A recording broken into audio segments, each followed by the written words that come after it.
Kari from iColorYou. This is what everybody has been requesting on my Facebook, which is my profile picture using MyBeautyMark Cosmetics. I am using more of the neutral tones in this palette, but this is a go-to palette. It does have your brights and your neutrals. So if you want to see how I achieved that look, you can go ahead and keep watching.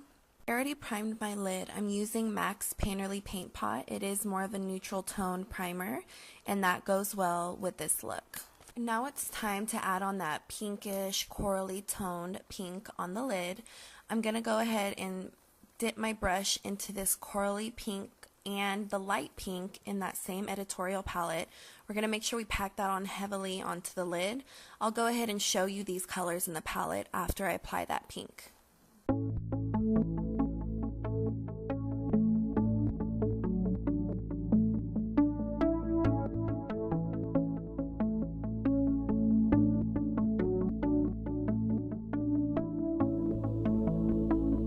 Now it's time to add the highlight color. I'm going to go ahead and add and pack on this vanilla white color. It is a matte color, so we're going to go ahead and apply that very heavily as well.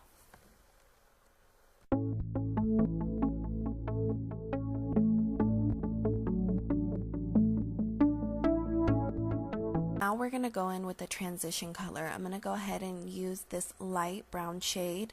Again, primarily all these colors I am using are matte, as in they have no shimmer. So we're going to go ahead and add that in the crease as a transition color and blend.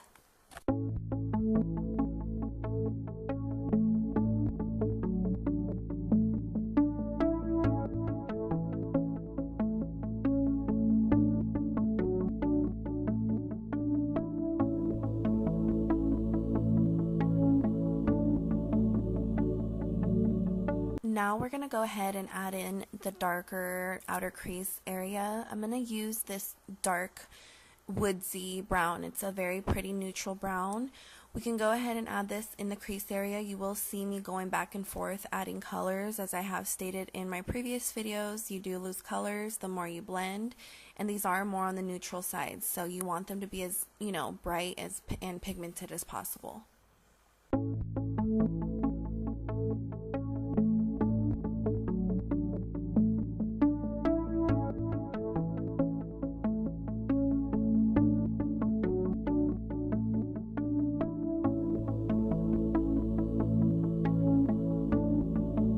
This is my favorite brown I use from this palette. It is a good dupe for MAC's Saddle, as it has those same reddish tones to the brown. We're going to go ahead and add this into the outer crease and the inner crease area, and again you'll see me going back and forth blending. I am using my right hand blending brush, which is MAC's 224 or 224. So again, keep adding that on until you get the desired color that you're going for, and just keep blending. I'm going to go ahead and keep packing on that pink and coral light pink color. We're going to go ahead and keep adding that on the lid.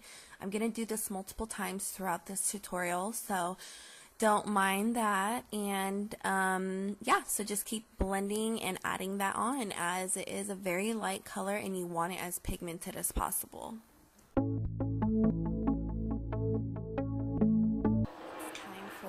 I'm going to use e.l.f.'s liquid liner in Nior Black. It is my favorite right now. It is actually my favorite eyeliner that I have been using. It isn't waterproof, and I know people do complain about that, but I find that it works great on my eye. I love the applicator, and I do like how dark it does dry. Some liquid liners come out pretty black, but once it dries, it comes out, shiny, and it's not as dark as you anticipated it to be from the beginning. You're going to go ahead and see I'm going to go back and forth, creating more thickness and just defining that cat eye. Once I'm done with that, I'm going to go into the editorial palette, the same one I have been using, and dip my brush into, well, not the same applicator brush, but a different brush. We're going to go ahead and dip that into the black that is in that palette. We're going to go ahead and dab that all throughout the cat eye, and that will just help it set and stay on throughout the day.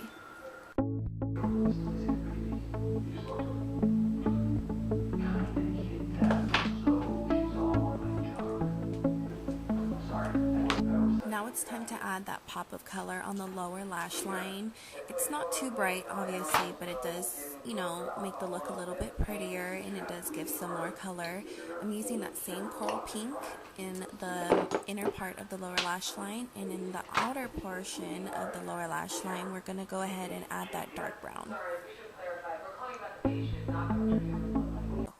Now we're going to line the lower waterline with Max Black Track Fluid Line.